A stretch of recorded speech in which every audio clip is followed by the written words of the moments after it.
마태복음 5장 3절부터 5절까지 찾으셨으면 함께 공부하시겠습니다. 심령이 가난한 자는 복이 있나니 천국이 그들의 것이며 애통하는 자는 복이 있나니 그들이 위로를 받을 것이며 온유한 자는 복이 있나니 그들이 땅을 기업으로 받을 것입니다.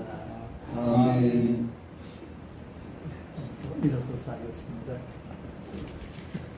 화면을 위로 좀 맞춰주시고요. 지난주에 열심히 찍어놨는데 밴드에 보니까 몸통만 나왔어요. 소리 좀 들어가고. 그래서 오늘은 팔복 중에서 세 번째 복, 온유한 자의 복에 대해서 하나님의 말씀을 함께 받겠습니다. 예수님은 팔복을 통해서 우리에게 무엇이 참 복인지 가르치고 주고 계시는데요. 이 팔복은 논리적으로 서로 연결되어 있는 그런 복입니다. 그래서 이 팔복은 어느 하나의 복을 따로 떼어서 말할 수 있는 것이 아닙니다. 이 팔복은 순서대로 이어져 나가는 그런 복인 것입니다.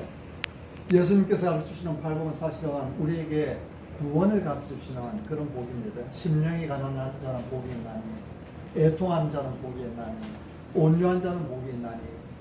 이 처음 세 가지 복은 사람이 거듭나는 과정, 중생을 얻는 과정을 말씀하고 있습니다. 그리고 이어지는 네 가지 복, 의에 줄이고 목마른 자, 긍휼히 여기는 자, 마음이 청결한 자, 화평하게 한 자는 거듭난 이후에 성화의 과정을 말씀합니다. 그리고 마지막 의를 위하여 박해를 받은 자는 천국에 들어감으로써 완성될 구원, 영화에 대해서 말씀을 하고 있는 것입니다. 오늘 이러한 팔복의 구조 중에서 중생 구원, 거듭남의 구원을 말씀하는 그 첫 세 가지 복의 결론입니다. 온유한 자는 복이 있나니 그들이 땅을 기업으로 받을 것이며. 여러분 지금까지 팔복을 잘 암송하시면서 따라오고 계시지요. 첫 번째 복이 무엇입니까? 심령이 가난한 자는 예, 말씀 전체를 해봅니다. 3절 같이 시작. 심령이 가난한 자는 복이 있나니 천국이 그들의 것이며. 두 번째 복은 애통하는 자는 복이 있나니 그들의 위로를 받을 것이며. 그리고 오늘 세 번째 복입니다. 같이 시작. 온유한 자는 복이 있나니 그들이 땅을 기업으로 받을 것이며. 아멘. 예수님은 온유한 자가 복이 있다 이렇게 말씀합니다. 그들이 땅을 기업으로 받을 것이라 이렇게 말씀했지요. 여러분 이것은 세상이 말하는 복과는 다릅니다. 세상이 말하는 복과는 정반대이지요. 세상은 뭐라고 말합니까? 목소리 큰 사람이 이긴다고 말합니다. 힘 있는 사람이 이긴다는 것입니다. 그 힘이 돈이 되었던 아니면 권력이 되었던 힘 있는 사람이 이기고 목소리 큰 사람이 이기는 것이 이 세상의 모습입니다. 그래서 세상은 땅을 차지하려면 힘을 길러야 한다고 말합니다. 능력을 기르고 국력을 기르고 에너지를 축적해야 된다고 말합니다. 기술을 개발해야 된다고 말합니다. 그런데 예수님은 그렇게 말씀하지 않으시지요. 예수님은 힘 있는 자가 땅을 차지한다 그렇게 말씀하지 않습니다. 많이 배우고 기술 있고 핵무기를 가진 사람이 땅을 차지하리라 그렇게 말씀하시지도 않습니다. 온유한 자는 복이 있나니 그들이 땅을 기업으로 받을 것이며. 예수님은 온유한 자가 복이 있다고 말씀하십니다. 온유한 자가 땅을 기업으로 받을 것이라 이렇게 말씀합니다. 여러분 이 세 번째 복 역시 두 번째 복, 애통하는 자에 이어지는 그런 복입니다. 첫 번째 복은 심령이 가난한 자가 복이 있다는 것이지. 심령이 가난하다는 말은 심령, 영혼이 비었다는 말입니다. 자신의 영혼이 파산 상태라는 것을 깨닫는 것입니다. 우리가 우리의 연약함과 무능함을 깨닫고 우리의 죄악됨을 깨닫고 베드로가 예수님 앞에 엎드려 고백했던 것처럼 주여 나를 떠나소서 나는 죄인이로소이다 고백하는 단계가 바로 심령이 가난한 단계입니다. 두 번째 복은 애통하는 자가 복이 있다는 것이죠. 애통한다는 말은 가슴을 찢으며 슬퍼하는 것입니다. 고통 속에 눈물로 부르짖고 아파하는 것입니다. 이사야 선지자처럼 화로가 나여 망하게 되었도다. 나는 입술이 부정한 사람이요 나는 입술이 불쌍한 백성 중에 거하면서 만군의 여호와이신 왕을 배웠도다 고백하는 단계입니다. 사도행전 2장에 베드로의 설교를 들은 사람들이 마음에 찔려 외치던 것처럼 형제들아 우리가 어찌할꼬 하고 외치는 단계죠. 다윗이 시편 51편에서 부르짖는 것처럼 상하고 통회하는 마음으로 주님께 나아가는 단계입니다. 자신의 죄악됨을 깨달을 때에, 다시 말해서 심령이 가난하게 될 때에 애통함이 따라오게 됩니다. 그리고 이렇게 죄의식과 애통함이 있을 때 다음에 따라오는 단계가 온유함입니다. 이사야서 66장 2절에 보면 물은 마음이 가난하고 심령에 통해하며 내 말을 듣고 떠는 자 그 사람은 내가 돌보려니와 이렇게 말씀합니다. 하나님께서 돌보시는 사람이 어떤 사람인가? 하나님께서 돌보시는 사람을 세 가지로 말씀하지요. 마음이 가난한 사람, 심령에 통해하는 사람, 내 말을 듣고 떠는 사람, 그 사람을 내가 돌보려니와 이렇게 말씀합니다. 하나님께서 돌보시는 사람은 마음이 가난한 사람입니다. 심령에 통해하는 사람입니다. 하나님의 말씀을 듣고 떠는 사람입니다. 근데 여러분, 이사야서 66장에서 말씀하시는 하나님께서 돌보시는 이 사람의 세 가지 모습, 그 모습이 팔복의 첫 세 가지 복의 모습과 비슷하지 않습니까? 하나님은 마음이 가난한 사람을 돌보신다고 말씀합니다. 팔복에서는 심령이 가난한 자가 복이 있다고 말씀합니다. 하나님은 심령에 통해하는 사람, 그 사람을 돌보신다고 말씀합니다. 팔복에서는 애통하는 사람이 복이 있다고 했지요. 애통하는 사람이 하나님의 위로를 받을 것이라고 했습니다. 그러면 온유한 사람은 어떤 사람입니까? 우리가 팔복의 말씀과 이사야서 66장의 말씀을 통해서 유추해 볼 수 있는 것은 하나님의 말씀을 듣고 떠는 사람, 그 사람이 온유하다는 것입니다. 다시 말해 온유하다는 것은 하나님을 두려워하는 것입니다. 하나님을 경외한다는 것입니다. 거룩하신 하나님에 대한 반응, 그 반응이 바로 온유하는 것입니다. 성경에서 온유하다는 말에 쓰인 헬라어 단어는 유순하다, 온화하다, 부드럽다, 그런 뜻을 가지고 있습니다. 그래서 온유한 사람은 온화한 사람입니다. 온유한 사람은 유순하고 다정한 사람입니다. 온유한 사람은 부드럽고 인내심 있는 사람입니다. 그렇다고 온유하다는 말이 약하거나 전혀 화를 내지 않는 것을 말하는 단어는 아닙니다.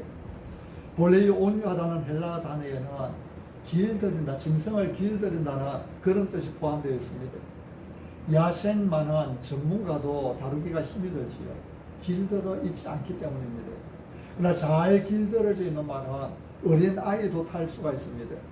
이렇게 잘 길들어져 있는 말을 표현할 때에 온유하다고 하는 단어를 쓰는 것입니다. 온유함은 무기력함이 아닙니다. 약한 것이 아닙니다. 강하지만은 그 강함이 잘 제어되는 것을 온유라고 하는 것입니다. 이 온유는 예수님의 성품이지요. 마태복음 11장 28절에서 예수님은 수고하고 무거운 짐진 자들을 초대합니다. 수고하고 무거운 짐진 자들아 다 내게로 오라 내가 너희를 쉬게 하리라 말씀하십니다. 그리고 29절에 이어서 말씀하시기를 나는 마음이 온유하고 겸손하니 나의 멍에를 메고 내게 배우라 이렇게 말씀하십니다. 예수님은 마음이 온유하고 겸손하신 분이라고 스스로 말씀하십니다. 여러분, 예수님께서 무기력하신 분이십니까? 예수님께서 나약하신 분이십니까?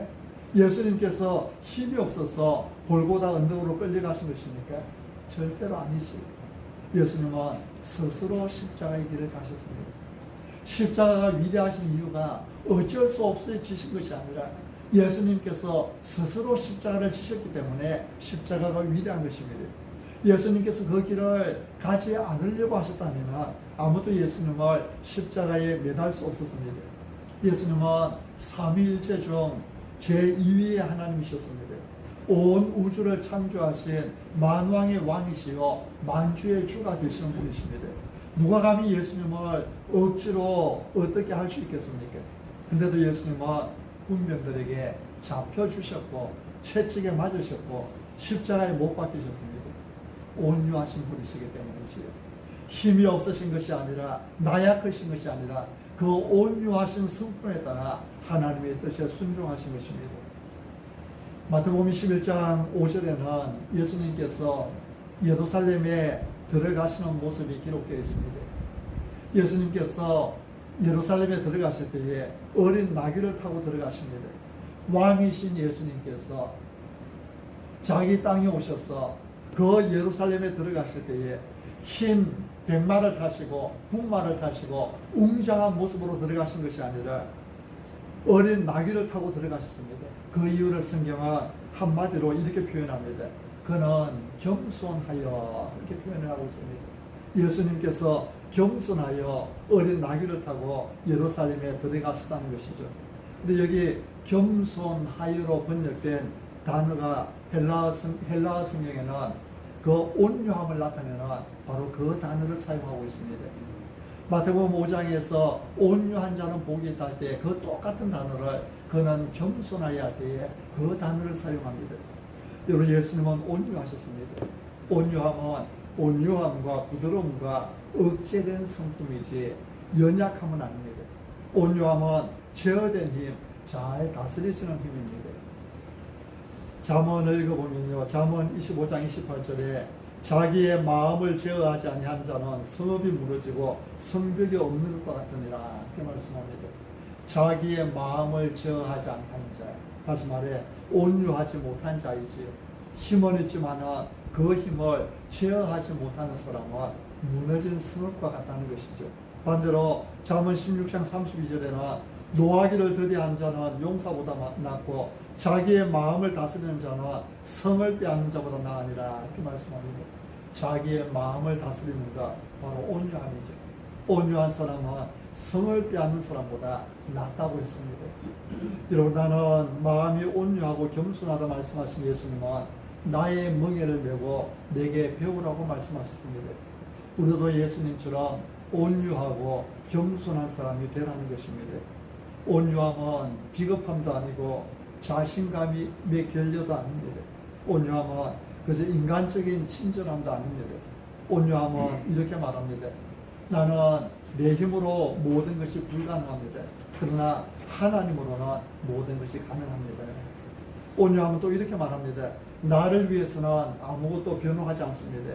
그러나 하나님을 위해서는 내 생명을 바치겠습니다. 베드로전서 2장 22절에 보면 그는 죄를 범하지 아니하시고 그 입에 거짓도 없으시며, 예수님께서 고난의 길, 십자가의 길을 가시면서 우리로 하여금 예수님께서 걸어가신 그 발자취를 따라오게 하셨다, 이렇게 말씀하신 후에 이어서 나오는 말씀이 그는 죄를 범하지 아니하시고 그 입에 거짓도 없으시며, 이렇게 말씀합니다. 여기에 진짜 온유함이 있는 것입니다. 예수님께서는 어떤 잘못도 범하지 않으셨습니다. 그는 죄를 범하지 아니하시고 그 입에 거짓도 없으셨습니다. 그를 비난하고 고소하는 모든 내용은 다 거짓이었습니다. 예수님을 비방하고 조롱하는 말은 다 거짓말이었습니다. 그런데 예수님은 어떻게 하셨습니까? 다음 절에 베드로전서 2장 23절에 욕을 당하시되 맞대어 욕하지 아니하시고 고난을 당하시되 위협하지 아니하시고 오직 공의로 심판하신 이에게 부탁하시며, 여러분, 이것이 온유함입니다. 예수님은 결코 자신을 변호하지 않으셨습니다. 그런데 사람들이 하나님의 성전을 더럽힐 때에 예수님은 어떻게 하셨습니까? 채찍을 만들어서 그들을 치셨습니다. 그토록 온유하셨던 하나님, 욕을 먹으면서도 대신 욕하지 않으셨던 하나님, 고난을 당하셔도 위협하지 않으셨던 하나님, 그러나 하나님의 성전을 더럽히는 그들을 향하여서는 채찍을 만들어서 그들을 치셨습니다. 예수님은 스스로를 위해서는 잠잠히 침묵을 지켜줬지만 하나님을 위해서는 목숨을 바친 것입니다. 온유함은 온순하지만 나약한 것이 아닙니다. 부드럽지만 무기력한 것이 아닙니다. 온유함은 하나님을 위해서만 사용되는 힘이라고 할 수 있습니다. 창세기 13장에서 우리는 아브라함의 목자들과 그의 조카 롯의 목자들이 서로 다투는 모습을 볼 수 있습니다. 양은 점점 불어나서 많아지는데 목초지에 땅이 너무 좁아서 생긴 갈등이었습니다. 이때 아브라함은 이 문제를 어떻게 해결해 나갑니까? 아브라함이 롯을 불러서 롯에게 말합니다. 우리는 한 친족이라 나나 너나 내 목자나 네 목자나 서로 다투게 하지 말자. 네 앞에 온 땅이 있지 아니하냐. 나를 떠나가라. 네가 좌하면 나는 우하고 네가 우하면 나는 좌하리라. 여러분, 이것이 온유함입니다. 아브라함은 조카 롯에게 이복에 하나님의 언약을 받은 사람은 자네가 아니라 바로 나 아닌가, 땅을 선택할 권리를 따지지 않았습니다. 삼촌의 권위로서 조카를 누르지도 않았습니다. 조카에게 먼저 양보한 것입니다. 우리는 서로 다툴 것이 아니다. 요셉은 형들이 그를 종으로 팔아서 17살에 애굽으로 내려가게 되었지요. 20여 년이 지난 후에 그 땅에 흉년이 들어서 요셉의 형들은 애굽으로 곡식을 구하러 가야 했습니다. 이때 애굽을 움직이는 총리가 누구인지 형들은 전혀 짐작도 하지 못했습니다. 근데 요셉은 형들에게 보복하지 않았지요. 오히려 요셉은 당신들이 나를 이곳에 팔았다고 해서 근심하지 마소서, 한탄하지 마소서, 하나님께서 생명을 구원하시려고 나를 당신들보다 먼저 보내셨습니다. 요셉에게 힘이 있었지만 그 힘은 제어되어 있었습니다. 요셉의 몸에는 복수의 칼날이 숨겨져 있지 않았습니다. 형들을 향한 어떤 적대감이나 비통함이나 원한이 없었습니다. 요셉은 결코 겁쟁이가 아니었지요. 요셉은 강한 사람이었습니다. 온유함은 비겁함이 아닙니다. 사무엘상 26장에 보면 사울은 이스라엘에서 택한 사람 30명을 데리고 다윗을 잡으려고 계속해서 추격해 옵니다. 근데 다윗은 사울이 깊이 잠들어 있는 것을 보고도 그를 해치지 않고 옆에 있는 창과 물병만 챙겨갑니다. 그때 다윗의 옆에 보좌하던 아비시 장군이 다윗에게 이야기를 합니다. 하나님께서 오늘 당신의 원수를 당신에게 넘기셨습니다. 내가 창으로 그를 찔러서 단번에 땅에 꽂게 하소서. 그를 두 번 찌를 것이 없으리이다. 그만큼 사울이 무방비 상태로 있었다는 것입니다. 한 번만 찌르면 사울이 죽을 것입니다. 그런데 다윗은 하나님께서 기름 부으신 자를 칠 수 없다고 하면서 사울을 죽이지 않고 대신에 창과 물병만 들고 나왔던 것입니다. 다윗은 자신의 힘을 자신을 위해 사용하지 않고 하나님 편에서 행동하려 했던 것입니다. 예수님은 온유한 자는 복이 있나니 그들이 땅을 기업으로 바를 것이며 했습니다. 근데 여러분, 예수님께서 말씀하시는 온유는 선천적으로 타고난 부드러운 성격을 이야기하는 것이 아닙니다. 성령님을 마음에 모시고 예수님을 나의 구주로 고백하는 모든 사람들에게서 기대될 수 있는 후천적인 성격입니다. 다시 말씀드리면 성령님께서 우리 마음에 계셔서 우리의 심령을 가난하게 해주십니다. 그리고 우리의 심령을 애통하게 만드십니다. 그 다음에 우리 안에서 성령님께서 형성시켜주는 성품이 한 가지 있는데 그것이 바로 온유라는 것입니다. 우리 모두에게는 충동을 받으면 야생마처럼 난폭해지기 쉬운 성품이 다 있는데요. 성령님께서 이 난폭해지기 쉬운 우리의 성품을 통제하시고 균형을 잡아주실 때 나타나는 것이 온유입니다. 갈라디아서 5장에 보면 성령의 9가지 열매가 나오지. 온유는 성령의 그 9가지 열매 중에 하나입니다. 오직 성령의 열매는 사랑과 희락과 화평과 오래 참음과 자비와 양성과 충성과 온유와 절제니 이 같은 것을 금지할 법이 없느니라. 온유는 성령님께서 우리 안에 만들어 주시는 것입니다. 성령님을 우리 마음에 모시면 그 성령님께서 우리의 기질을 온유한 사람으로 바꿔주십니다. 그럴 때 비로소 우리는 온유한 자가 되는 것입니다. 온유는 성격과 상관이 없습니다. 사람의 기질과 상관이 없습니다. 성격이 부드럽고 너그럽다고 해서 그 사람이 더 온유한 사람이 되는 것 아닙니다. 조용한 성격의 사람이 한번 폭발하면 더 무서울 수가 있지. 또 급하고 강한 성격이라고 온유한 사람이 되지 못하는 것도 아닙니다. 급한 성격도 성령님께서 다스리시면 그 급한 성격이 하나님을 위하여 일하게 되는 것입니다. 아멘. 그래서 온유함은 선천적으로 타고나는 것이 아니라 성경에서 말씀하시는 온유함은 후천적으로 생겨나는 것입니다.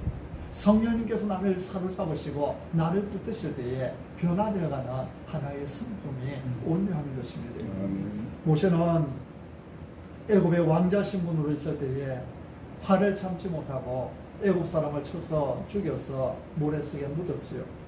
그가 시내산에서 40일 동안 하나님과 함께 있다가 내려왔을 때는 이스라엘 백성들이 금송아지 우상을 만들어 놓고 축제를 벌이고 있는 것을 봤습니다. 십계명이 기록된 돌판을 그들을 향해서 던져버리지. 이 돌판이 어떤 돌판입니까? 하나님께서 친히 만드시고 하나님께서 친히 그 돌판에 십계명을 기록해 준 그런 돌판이었습니다. 근데 이스라엘 백성들이 우상을 만들고 있는 그 모습을 보면서 분노해서 그 화를 참지 못하고 하나님께서 직접 만들어 주신 그 돌판을 던져서 깨뜨리고 만 것입니다. 온유는 모세의 본성과는 전혀 어울리지 않았습니다. 모세가 온유해진 것은 하나님의 기적이었습니다. 성경은 뭐라고 말씀합니까? 민수기 12장 3절에 이 사람 모세는 온유함이 지면의 모든 사람보다 더하더라 이렇게 말씀하고 있습니다.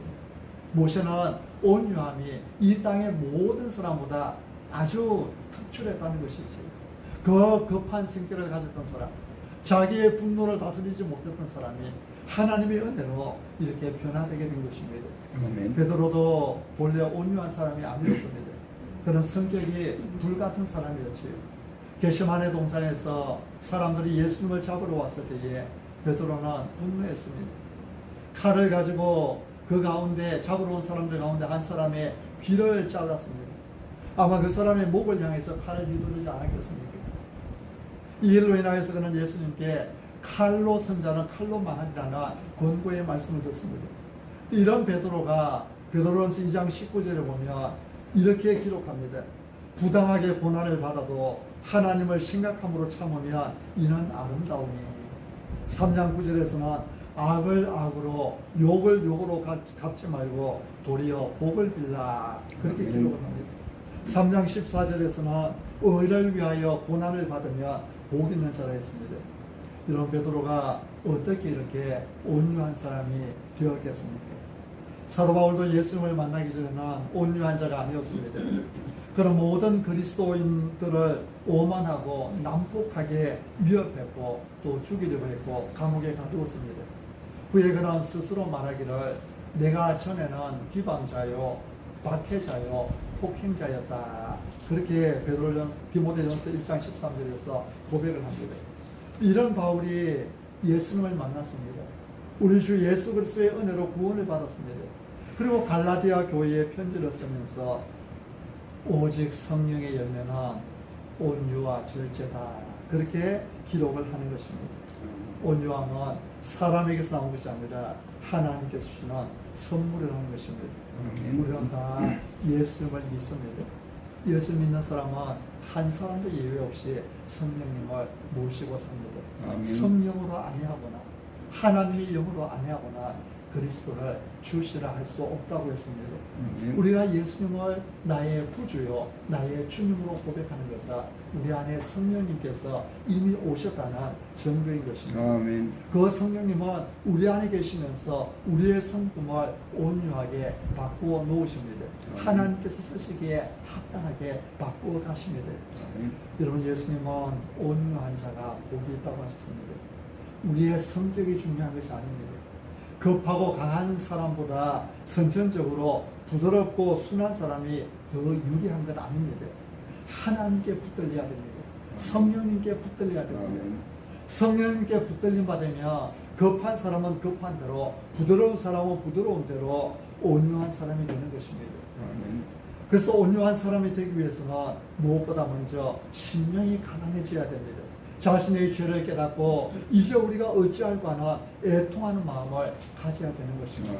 그리고 하나님, 나를 붙들어 주옵소서. 나의 급한 성격 때문에 내가 손해볼 때가 너무 많습니다. 이 급한 성격, 불같은 기질들을 성령님께서 온유함으로 바꿔주셔서 하나님의 나라와 하나님의 일을 하는데 아름답게 쓰여지게 하옵소서. 아멘. 붙들어야 되는 것이죠. 마지막으로 온유한 자에게 약속된 복이 무엇입니까? 온유한 자는 복이 있나니, 같이 오늘 한번 더 시작. 온유한 자는 복이 있나니 그들이 땅을 기업으로 받을 것이요. 아멘. 온유한 사람은 땅을 기업으로 받는다는 것입니다. 땅을 기업으로 받는다는 말은 아담이 잃어버렸던 그 낙원을 다시 돌려받는 것을 말씀하는 것입니다. 하나님은 아담을 창조하시고 하와를 창조하시고 창세기 2장에 보면은 그리고 그들을 위해서 에덴 동산을 만드시고 그들을 에덴 동산으로 이끌어 들였습니다. 에덴 동산이 처음에 하나님께서 아담과 하와에게 주셨던 땅이었지요. 그리고 성경의 역사는 이 땅을 읽고 어둠에 대한 역사입니다. 하나님은 실패한 아담을 신락은 에덴에서 쫓아내시고, 그렇지만 그들을 버리지 않았습니다. 가죽옷을 지어 입히시며 그들에게 구원의 길을 계시해 주셨습니다. 그래서 다시 한번 바벨탑 이전에 실패하였을 때에 노아의 홍수로 멸망시키시고 다시 창조의 언약을 새롭게 확인해 주셨습니다. 그러나 그들은 다시 바벨탑 사건으로 실패하였습니다. 하나님은 이번에 전 인류가 아니라 그 중에서 한 사람을 택하여서 한 민족을 이루고 그 민족을 통하여서 하나님께서 어떤 분이신지 어떻게 구원받는지 계시해 주셨습니다. 그것이 구약 성경의 역사입니다. 그래서 하나님은 아브라함을 택하셨지요. 믿음의 조상 아브라함을 부르실 때에 세 가지 약속을 주십니다. 씨에 대한 약속, 자손에 대한 약속을 주십니다. 땅에 대한 약속을 주십니다. 그리고 복에 대한 약속을 주십니다. 너로 말미암아 모든 민족이 복을 받을 것이다. 너는 복이 될지라 말씀하시지요. 복에 대한 약속은 아브라함의 자손 가운데 예수 그리스도께서 오셔서 인류를 구원해 주실 것을 말씀하는 것입니다. 그리고 그들이 주신 아브라함이 주셨던 한 약속이 땅에 대한 약속입니다. 너와 네 자손에게 이 땅을 영원히 주겠다. 그 땅은 가나안 땅이 아닙니다. 가나안 땅 그들에게 영원히 주어지지 않았습니다. 그들에게 구약의 땅 어둠과 땅 이름의 역사를 통하여서 하나님께서 그들에게 약속하신 것들이 어떻게 성취되는가를 보여주시고요. 그렇지만은 구약 성경은 그들이 바빌론의 포로로 끌려가고 그렇게 끌려가서 70년 동안을 포로 생활하는 그런 모습들을 보여주고요. 그리고 포로에서 귀환한 후에도 나라를 이루지 못하고 계속해서 식민지 생활들을 하고 있는 그런 모습들을 볼 수 있죠. 아브라함의 자손이 하나님께 순종할 때는 땅을 얻었습니다. 하나님을 배반하고 떠날 때는 땅을 잃고 포로로 끌려가기까지 했습니다. 이것이 구약의 역사입니다. 땅 얻음과 땅 이름의 역사이지. 성경의 땅은 그냥 단순히 땅이 아니라 하나님께서 임재하시는 장소입니다. 그리고 하나님께서 다스리시는 통치하시는 자리입니다. 그래서 참된 안식이 있는 곳입니다. 궁극적으로 천국을 말씀하는 것이죠. 아담이 에덴 동산을 잃어버렸다는 것은 천국을 잃어버렸다는 것입니다. 그리고 그 회복에 대한 약속이 창세기 3장부터 요한계시록 22장까지 계속해서 이어지고 있는 것입니다.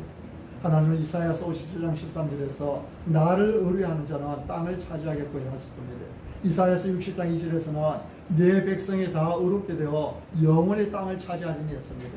시편 37편에서는 온유한 자들이 땅을 차지하고 의인이 땅을 차지하리라고 했습니다. 세상은 목소리 큰 사람이 이긴다고 합니다. 힘있고 권세있고 빽 있는 사람이 땅을 차지한다고 합니다. 그러나 예수님은 온유한 사람이 땅을 기업으로 얻을 것이라고 하셨습니다. 기업으로 얻는다는 말은 유산으로 받는다는 것이지요. 가만히 있으면 손안으로 들어오게 되어 있는 것이 유산입니다. 온유한 자가 받는 것은 남의 것을 훔쳐내거나 탈취하는 것이 아닙니다. 가만히 있으면 하나님께서 주시는 것입니다. 온유하면 처음에는 손해보는 것 같습니다. 지는 것 같습니다. 그러나 결국에는 땅을 얻게 됩니다. 온유한 아내는 남편을 땅으로 얻습니다. 온유한 남편은 현숙한 아내를 땅으로 얻습니다. 온유한 부모는 자녀를 땅으로 얻습니다. 가족들이 온유하면 그 가정에는 행복을 땅으로 소유하게 됩니다. 기쁨과 만족을 땅으로 소유하게 됩니다. 온유한 자가 땅을 얻고 천국을 얻고 천국을 누리게 되는 것입니다. 사랑하는 성도 여러분, 성령 하나님의 붙들림 받으어 온유한 사람이 되시기 바랍니다.